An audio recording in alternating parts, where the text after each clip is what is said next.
Bonjour et bienvenue dans notre rendez-vous 2012, le face-à-face avec David Revaud-Dallon, journaliste au Monde, Bonjour. bonjour, et Bruno Jeudi, rédacteur en chef au Journal du Dimanche. Bonjour Bonjour Roselyne. messieurs d'être là comme chaque début de semaine, je suis ravi de vous retrouver. Alors lorsque la gauche se demande si leur chef prend le bon cap et s'il ne prend pas l'eau, la droite se cherche un patron pour tenir la boutique UMP. En haut de l'affiche, le duel d'éléphants. Jean-François Copé et François Fillon écrasent les petits candidats qui n'auront même pas droit à un tour de manège faute de détenir les 8000 fameux parrainages. Seul un troisième homme a montré le bout de son nez, Xavier Bertrand. Il est en mesure de concourir, mais il préfère une autre échéance, celle de 2017. Alors Xavier Bertrand, qui lui, il va encore plus loin. Ses ambitions...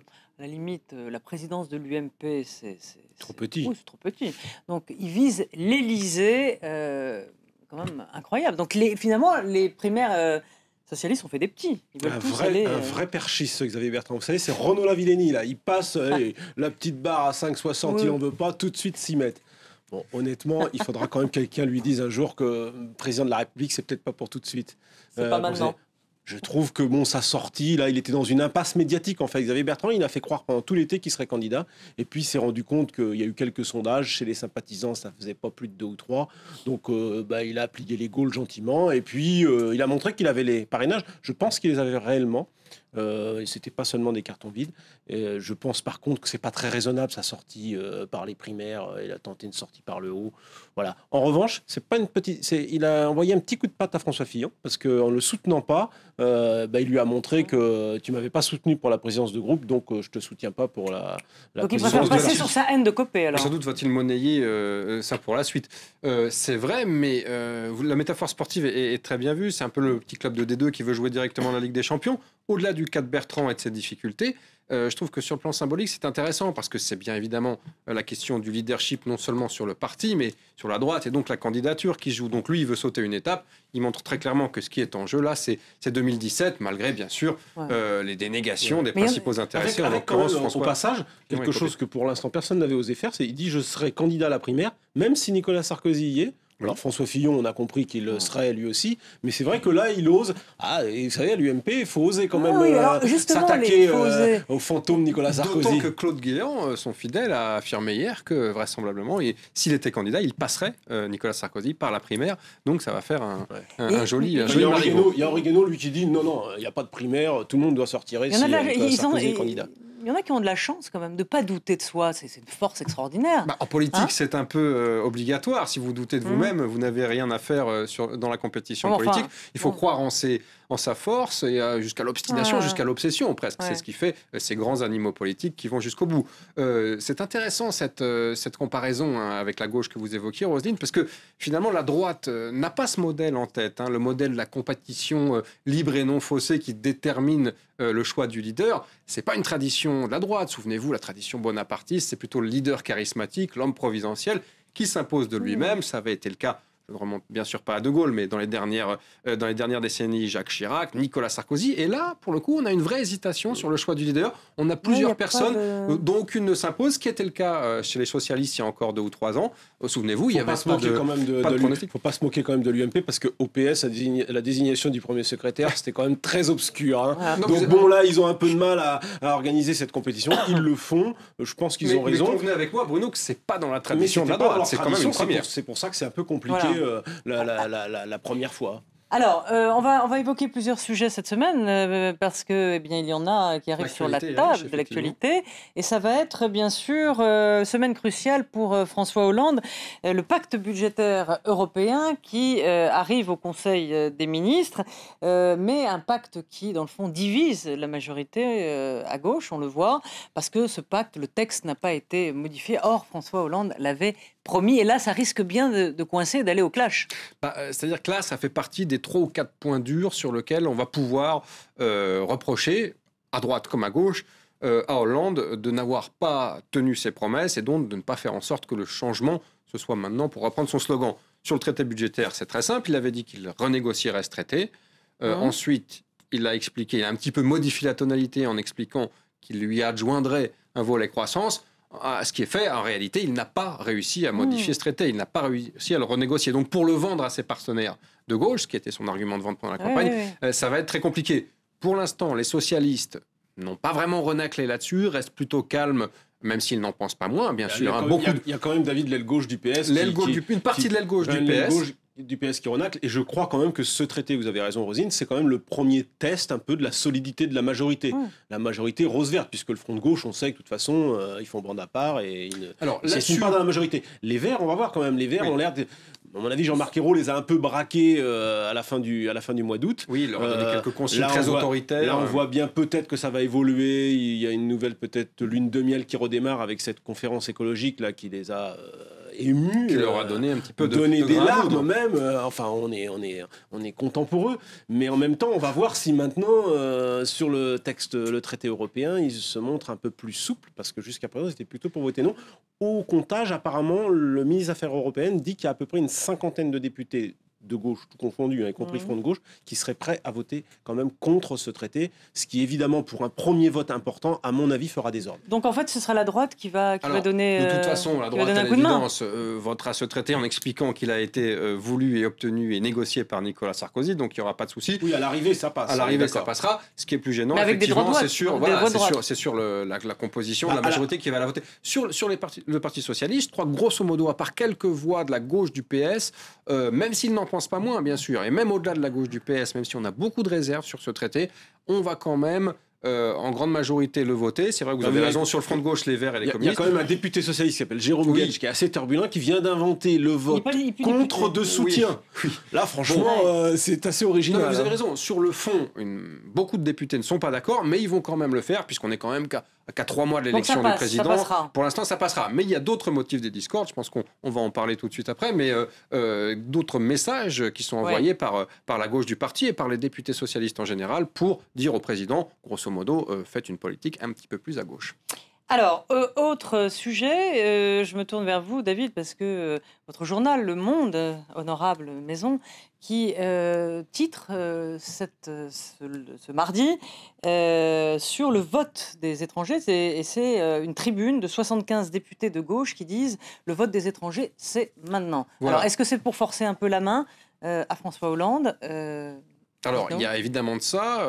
C'est relié à ce qu'on évoquait, c'est-à-dire qu'ils ne peuvent pas ouvertement fronder contre le président sur la question européenne, qui est pourtant une question très très sensible, évidemment. CF 2005, le traité constitutionnel, ça ravive des déchirures au sein de la gauche. François Hollande avait payé cher cette histoire. Voilà, Hollande le sait, il veut absolument éviter, donc ils ne diront rien là-dessus. En revanche, ils ont trouvé cette question qui est tout aussi sensible politiquement, du droit de vote des immigrés, pour envoyer un message à François Hollande, pour mettre la pression très clairement au président, en disant, en reprenant même la formule de sa campagne, le droit de vote des immigrés, c'est maintenant, alors même que le président, à mon avis, souhaiterait... Il n'y a pas des choses plus urgentes, non, mais franchement, la confiance règne, parce que des 75 députés socialistes qui pétitionnent dans le monde pour qu'une promesse électorale de leur président soit tenue, au bout de 4 mois, on peut être inquiet. En même temps, chat échaudé, craint l'eau froide, c'est une promesse qui remonte à 1981 pour le Parti socialiste. Donc en même temps, on n'est pas trop près. Non, on n'est pas trop près. Deuxièmement, on voit bien aussi qu'ils ont trouvé un sujet qui leur permet aussi de faire diversion aussi. Ça permet de parler d'autres choses. On sait que le débat économique est compliqué, le débat européen est explosif. Bon, beaucoup de sujets compliqués pour François Hollande. Et sur cette question-là, en gros, les socialistes sont plutôt d'accord, à part... On va encore mettre un peu en difficulté le ministre de l'Intérieur, notamment, qui lui n'est pas du tout chaud sur cette question. Et qui le répète encore dans les colonnes du Monde aujourd'hui. Cela étant, il faut le dire, cette question du droit de vote aux étrangers est une difficulté pour François Hollande, parce que quand bien même il voudrait le faire, il n'a probablement pas les 3/5 au Parlement, je fais court, c'est-à-dire pour faire adopter cette modification de la Constitution, et le référendum, je doute qu'il se lance dans cette affaire. Alors effectivement, pour ces raisons, dossier très sensible, politiquement pour le président, on le sait. Souvenez-vous de la fin de campagne présidentielle, un très gros score de Marine Le Pen, Nicolas Sarkozy qui qui réduit l'écart en fin de campagne avec des thématiques assez droitières, notamment sur la question de l'immigration. François Hollande sait qu'il est là-dessus en terrain miné. Et patatras, qu'est-ce qui se passe ? Eh bien, on a toute une fraction et non négligeable de ces députés. Il y a de toutes obédiences. Il y a des signataires qui sont très proches de François Hollande. Voilà, c'est pas la gauche du parti. Il y a des Strauss-Kahniens, il y a des Jospin. Et puis, il faut ajouter, Rosine, que ce débat sur le droit de vote des étrangers intervient dans un contexte très compliqué. J'allais vous poser la question à l'instant. Ce week-end, exactement. Est-ce que c'est pas du pain béni pour effectivement Marine Le Pen qui va être au cœur de l'actualité ? On l'a déjà entendu sur les et même sur les radios. On a entendu les leaders de l'opposition sauter sur l'occasion l'occasion avec cette manifestation à quelques mètres, Paris, quelques mètres de l'Élysée. Alors 200 personnes, très vite maîtrisées, mais donc suite à, bien sûr, vous rappeler, c'est suite au film qui embrase aujourd'hui des salafistes, le monde quelques entier, jeunes salafistes. On a du mal d'ailleurs pour l'instant à savoir d'où ils viennent vraiment. On ne sait pas qui a organisé ça. Quelques jeunes salafistes qui font une manifestation à Paris aux portes de l'Élysée. Franchement, il y a de quoi sans doute frapper l'opinion. Et la question du droit de vote des étrangers, à ce moment-là, à mon avis, c'est vrai il y a des télescopages. Bien sûr, on sent que le terreau est hautement inflammable, au-delà de la petite polémique sur fallait-il plus protéger les alentours de l'Élysée, etc. Je crois qu'il y a eu 150 interpellations, donc de ce point de vue-là, la police a agi. Bien maîtrisé. Au-delà de ça, c'est vrai qu'on sent que ce terrain est inflammable. C'est la raison pour laquelle, précisément, ces députés qui pétitionnent mettent le doigt là où ça fait mal. François Hollande n'a pas du tout, aujourd'hui, vu le contexte, à un moment où l'opinion s'interroge sur le sens de son action, les perspectives de son action, où lui est très clairement centré sur les priorités économiques et sociales, le pouvoir d'achat, l'emploi. Vous avez vu les premiers textes, c'est ça. Bien sûr, il y a le traité budgétaire, mais il y avait aussi les emplois d'avenir, les contrats de génération, des dispositifs dont on pense qu'on veut, mais qui sont d'abord centrés sur l'emploi. Il n'a pas du tout envie qu'on vienne lui remettre ces questions explosives. L'argument des députés, volontaire ou pas, David, on peut s'interroger.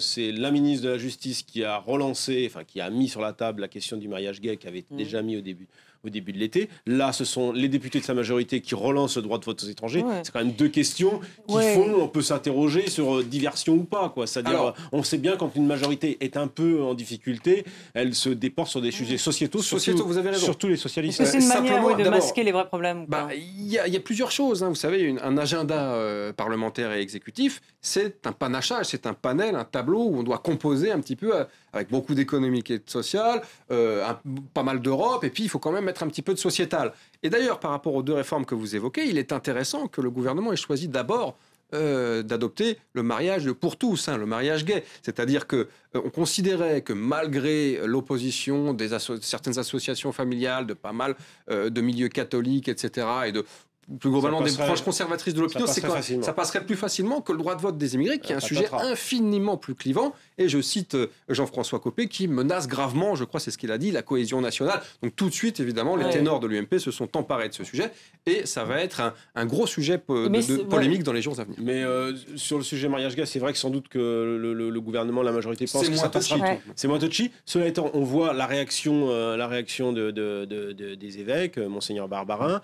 À droite, beaucoup de leaders disent que le peuple de droite catholique peut se lever sur cette question. Je ne suis pas certain que ce soit un débat qui se passe tranquillement. On voit que c'est passé en Espagne. À mon avis, ça sera violent comme débat. C'est vrai, vous avez raison sur l'aspect politique, mais je crois que du point de vue de l'opinion, du point de vue sociétal, entre guillemets, Roselyne, vous citiez le cas de l'Espagne, qui est quand même pas le moins catholique des pays européens, et qu'il a adopté de mémoire en 2006. Donc c'est vrai qu'on est quand même là-dessus un petit peu à la traite. Il y aura bien sûr les sondages montrent d'ailleurs qu'il y a plutôt une opinion favorable au mariage, mais la question d'adoption, à mon avis, va faire quand même un débat assez profond. Merci. Petite nouvelle de Nicolas Sarkozy en un mot. J'ai vu dans votre journal ce week-end, il pourrait faire des conférences à l'étranger, c'est ça Mais c'est vrai que Nicolas Sarkozy, il a un moment là où il faut qu'il choisisse. Il veut travailler, il va travailler.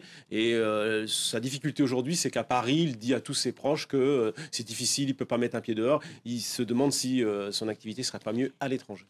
Merci Bruno, merci David. Donc à lire cette tribune dans Le Monde de 75 députés qui appellent François Hollande à respecter sa promesse pour le droit de vote des étrangers aux élections locales. Merci à tous les deux. Merci. On se retrouve très vite sur France 24 et bien sûr la politique cette semaine aussi. Mais tout de suite, les infos. Merci.